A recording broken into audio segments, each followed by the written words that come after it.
Hey, what's up guys? This is Eben here, and today I'm just going to be going over some quick character sketches I did and talk a little bit about my process when it comes to developing a dynamic character sketch that conveys a lot about the character just through the pose and through the movement. So before we get started here, please don't forget to like the video and subscribe to the channel if you want to see future content like this. I release a new video every Wednesday, and I do live streams every Sunday as well. So make sure you hit that button and that bell so you don't miss out.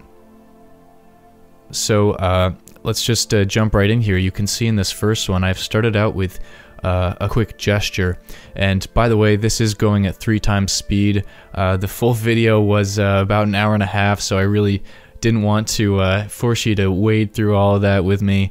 I just want to kind of touch on the key highlights as we watch these develop.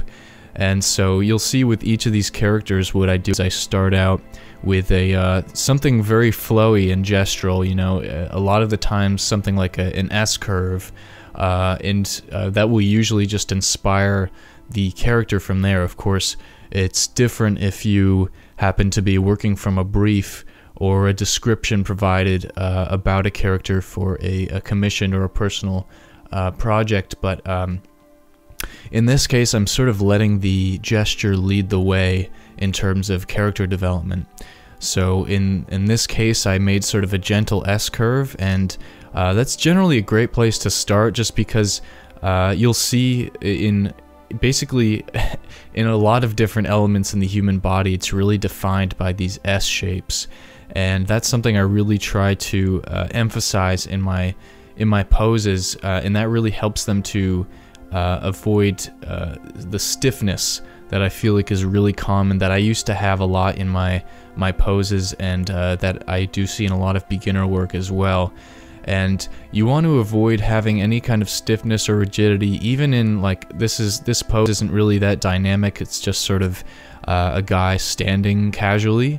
But sort of in each element, in the arms, in the legs, and in the overall pose, I'm sort of playing off of these contrasting S shapes. And what you'll see is, especially with the major muscle groups, a lot of them work kind of like a chain link. You know, they kind of alternate and sort of provide this this flow between different muscle groups. And if that's not something you pick up right away, that's totally fine. It takes quite a lot of time spent studying figures and studying human anatomy. I mean, I actually haven't spent quite that much time studying different muscle and bone groups and all that kind of thing, but I do quite a lot of figure studies. I do them at least once or twice a week, just to keep those skills sharp and to tackle my weak points as far as figures and characters and that kind of thing. So if you're struggling to sort of identify different muscle groups or give your poses life and dynamics, you know, it's really worth your time to develop a regular figure study practice. And it's also quite a lot of fun, and you really learn a lot about human design, and it's really intriguing stuff. You know, when you really study the human body, it's kind of amazing how efficiently and just aesthetically everything just works really well together. So anyway, what I'm doing with this next character here is I didn't start with a gesture so much as just sort of a shape, and I didn't really know what was going to come out of that. It was just sort of like an egg shape, that was all, and I sort of thought about that as if the arms were swinging down on something, and then I thought, oh, I could have this like really big muscly dude sort of swinging a club down and hitting someone on the head. So I experimented with a few different head poses, and I think actually, looking back, I kind of liked where I was going in the first part. And of course, with any of these, it's if you're not sure, you know, make a copy of it. Copy this layer a bunch of times, and usually when I'm doing commissioned work for a client, that's what I will do, because the variations will be more subtle, and you want to have, like, they have an idea of what their character is going to look like, but they may not know exactly how that's going to come across and how that's going to be told through the pose. So it's a good practice to get into. Just, you know, when you have an idea, develop it a little bit, maybe make a copy of it and explore a couple different variations of that idea. Sometimes I'll even just like copy and paste different legs from each one and just sort of mix and match, which is just a really cool thing you can do with the digital medium that you really can't do when you're just sketching. But yeah, in this case, I'm not exploring variations on a single character so much as I am just sort of experimenting to see what I can get out of these gestures. And but that is a strategy I still use even if I do have a brief or a plan for the piece. I try to start out with those sort of just loose, flowy gestures. I try to get a real thorough sense. I try to be real sketchy with it at first and develop a lot of flow and movement, because it's really easy to lose that as you work. Kind of just as with my landscapes and my full paintings, I try to start out with a lot of texture and color variety because, at least for me, it's easier to lose that and to work that out as you progress than it is to inject it in later. So likewise, I try to start out with a really dramatic and flowy gesture when I start a character sketch, because I'm going to be tempting for things to stiffen up as I move through the process, and as I sort of work things out, you know, and develop bones and muscles and stuff. It's really easy to lose that flow. So if it's helpful for you, something you can also do is you know, do your gestures first. Really loosen yourself up. If you're doing like a set of, you know, 6 or 9 character sketches, you know, do all your gestures first, get all those down, maybe even do like, you know, 20 of them, just really quick, just to really loosen yourself up. And then you can go back and give them a bit more definition, and you'll find that it's much easier to keep the flow and the flexibility in your characters when you're sort of accustomed to doing the gesture a bit more. But of course, you know, as you work, you are, you know, drawing on your visual library of anatomical cues too. So you know, like I said, I don't know every single muscle and muscle group that I'm drawing here, but I do know some general trends. You know, for example, for the quad or for the calf, there are usually 2, or basically in all the limbs there are like 2 main muscle groups that are sort of playing off of each other. So that's mostly what I focus on, and developing those. And of course, if I need to later, I can add in a few more anatomical specifics. But you know, for example, in the arm, having the bicep and the tricep, and then the shoulder, it's like it's enough to really define your character's movement and their form and all that. So you'll see me just sort of defining those areas generally. You also won't see me doing any facial development really, and that's because I don't trust myself to really be able to do that quickly and efficiently at this point. I mean, I do quite a bit of facial studies, but at this scale, it can be a bit time consuming, and it's really more of a detailed thing that I get to later on in the process. So, you know, occasionally, like I'll map out, I want the general shape of the head, you know, and I'll set up the eye line and sort of the center of the face. You'll see this, it's like a mannequin or like a, you know, like just this weird Deadpool helmet dude that I have for all of these character sketches. And it's just, you know, because for me the point of this exercise is to be able to communicate something about the character without using their face or without the context or, you know, without any other information, to know what their intent is, what their backstory is, you know, see how much I can sort of get across without those other cues.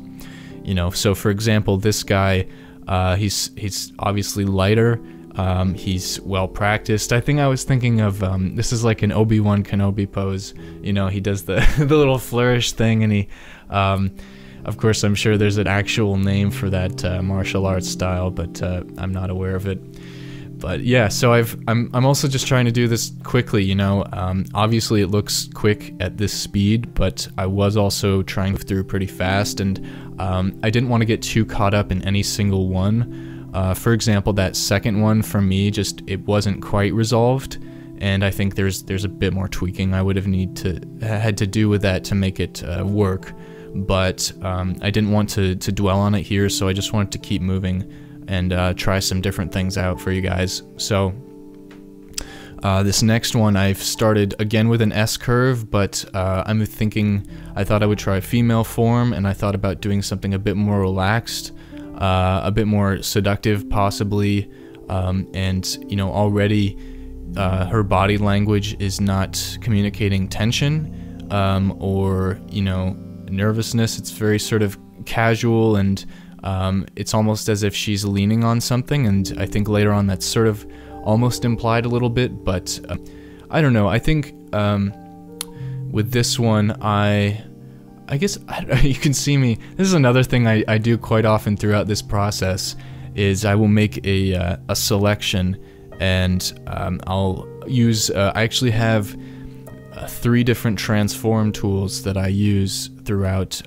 all of my different processes, and I have them hotkeyed to, so I have Control T for the general transform, and then I have Control Shift T for distort transform, which allows you to sort of skew things, and that's really great for helping to like rebalance a piece, and balance is really key when you're doing character sketches. I mean, you really want them to look like they're not about to lean or fall over, because that can be really off-putting for your viewers. So every now and then, you know, take a step back, look at them, and make sure they are looking balanced. And that can also, the S shape and the gesture can also help with that too, because human beings don't just like stand straight up. They tend to shift their weight, and as you can see with these lines I just put down, I was actually indicating a note for myself that the pelvis and the rib cage are angled in different directions, because she's sort of slouching in one direction, or because her weight is shifted, and the left part of her hip is raised. I just made sort of 2 lines there to note to myself that those different planes are shifted differently. And so I was just experimenting a little bit with the other arm and seeing, you know, I think I had a moment of trouble with this. I wasn't really sure what to do with it, and I think I just sort of, you know, it changes a lot about what the character is saying. You know, this second pose where I've shifted the arm upward and kind of had it, you know, running through her hair, or just sort of, you know, it makes, you know, that can convey a bit more sort of flippancy, or sort of casualness, or smoothness, you know, or you know. And I think when I started this, I was thinking more like sort of seductive, or kind of cunning, but this ended up being a bit more of like a casual, like just sort of standing and, I don't know, talking to someone or something. But you know, that's what I'm saying is about it being really easy to for the movement to sort of be worked out of your gesture as you move forward in a piece, and that's why I generally try to start with something pretty extreme and dramatic, and you can start with something really dynamic like that, and just sort of through minor adjustments sort of lose a bit of that, and so, you know, it's just better to start with something a bit more fluid and dynamic. Otherwise, as you work, it can just get a bit stiffer and stiffer.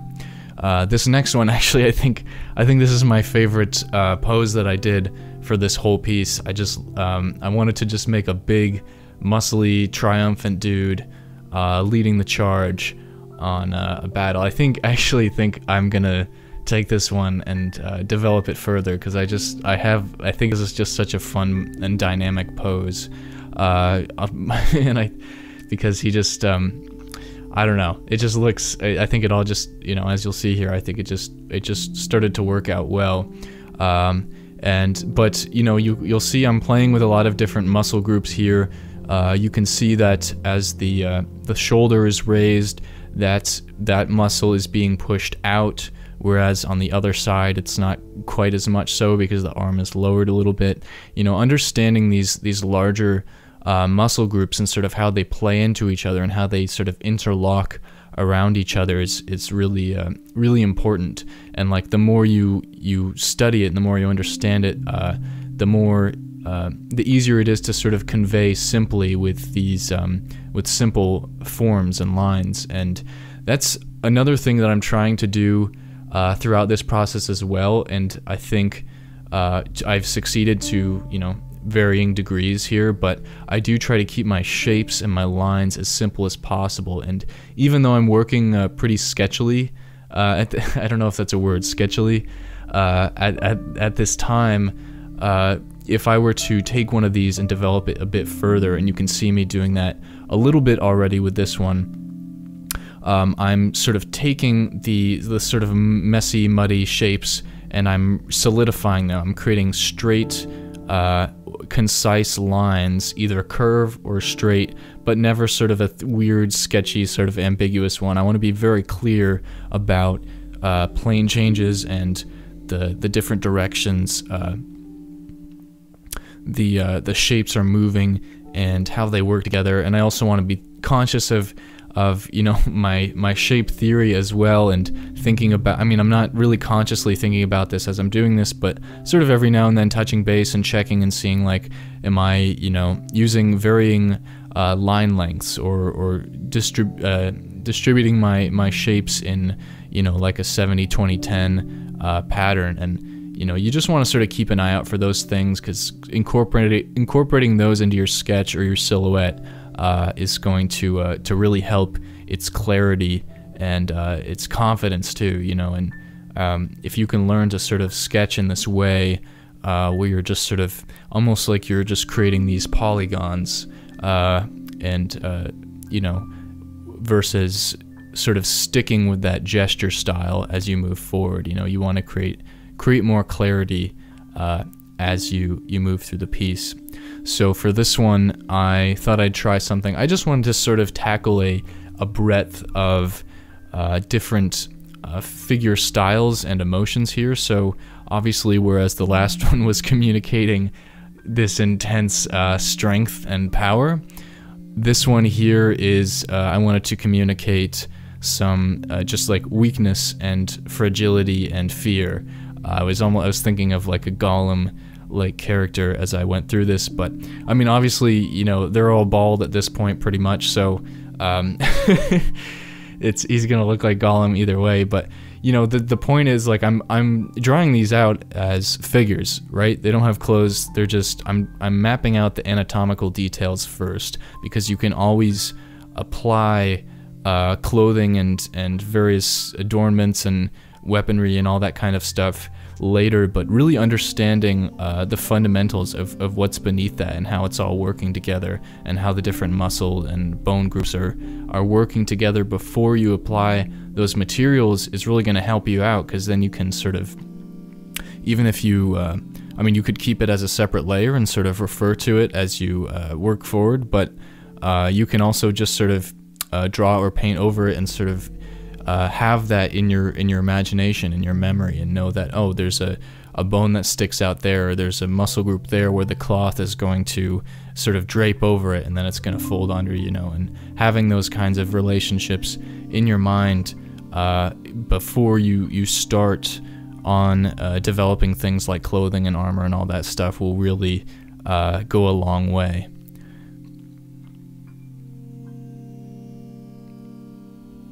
So yeah, I mean, the point being, these can all be used as the basis of, you know, a variety of different characters, and you know, what you're sort of communicating here is just sort of the character's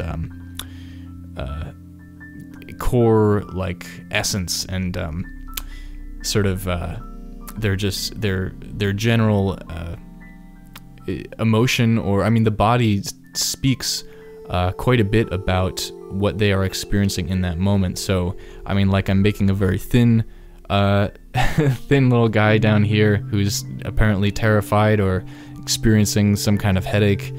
We don't know which.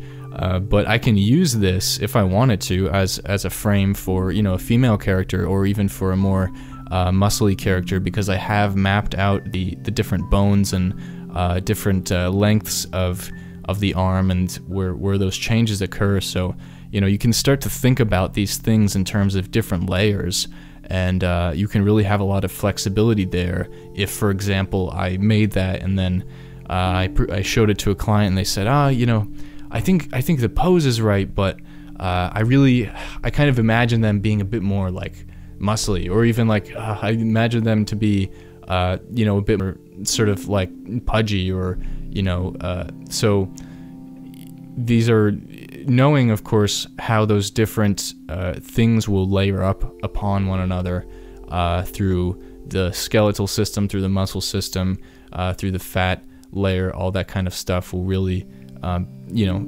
understanding those different materials and how they interact will give you a lot of flexibility in your character creation process.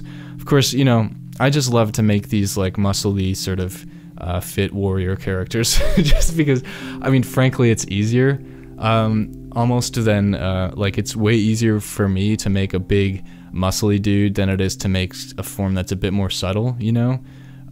Or, you know, someone that's just sort of like average weight or average build, or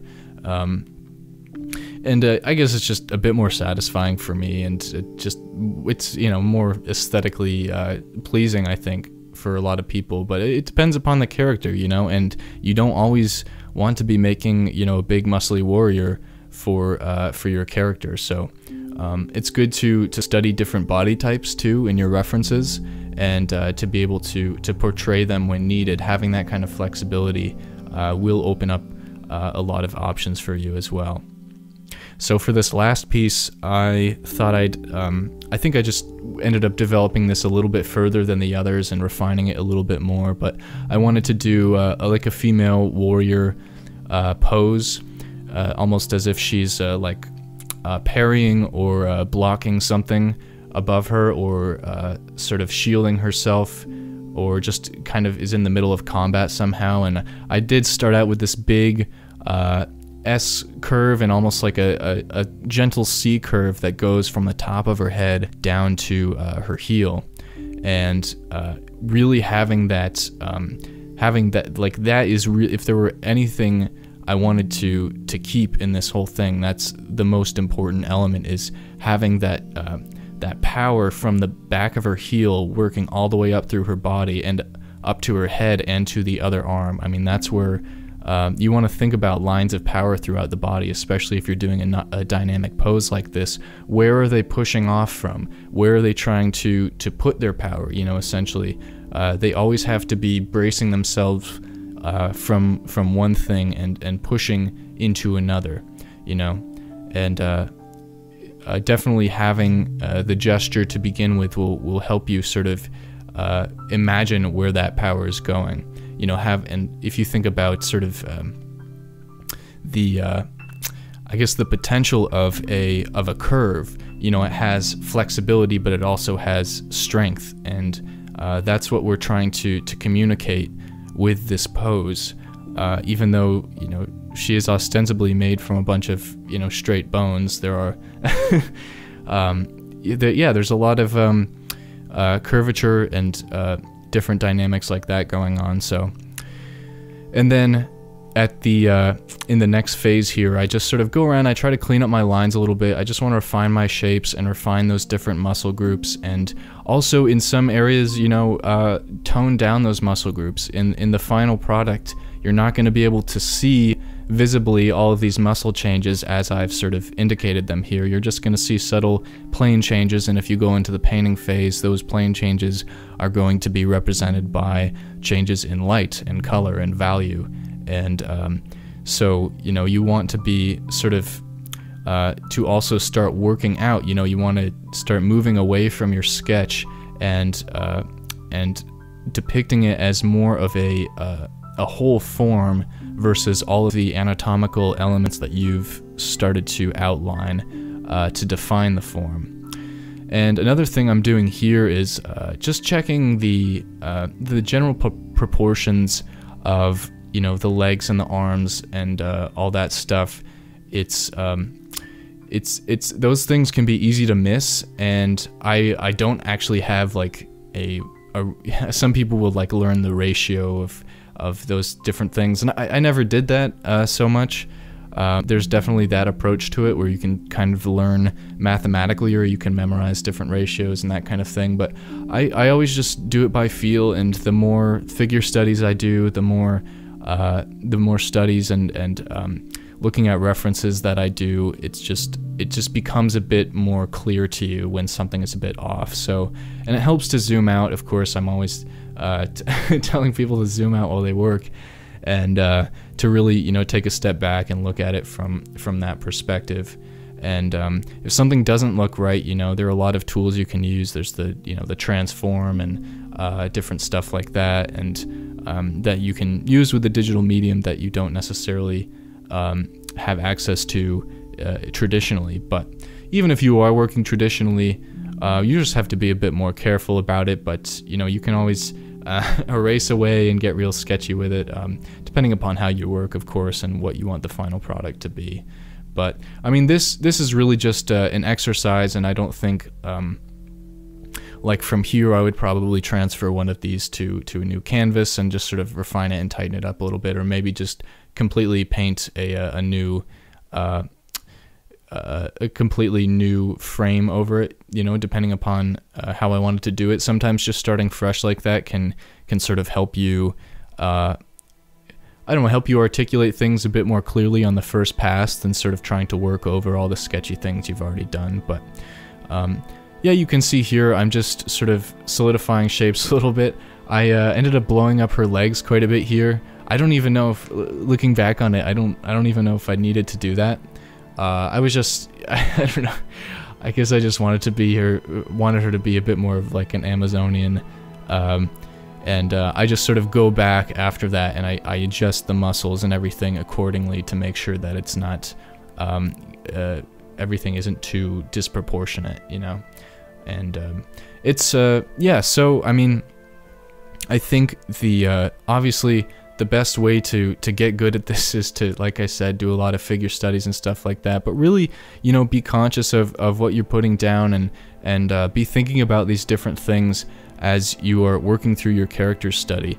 And, you know, don't hesitate to show it to a friend or a family member or something afterwards and be like, hey, like, is this making sense to you? Like, what looks off? And most people can really clearly, even if they can't maybe articulate it in artistic terms, they can tell pretty quick if something's off. So anyway, I hope you have enjoyed this quick video on some character sketching, and please feel free to drop a comment and let me know if you have any questions, or if you would like to see any content like this moving forward, or an expansion of this content as well. Don't forget to like the video and subscribe, please. That really helps me out. And until next time, hope you all take care.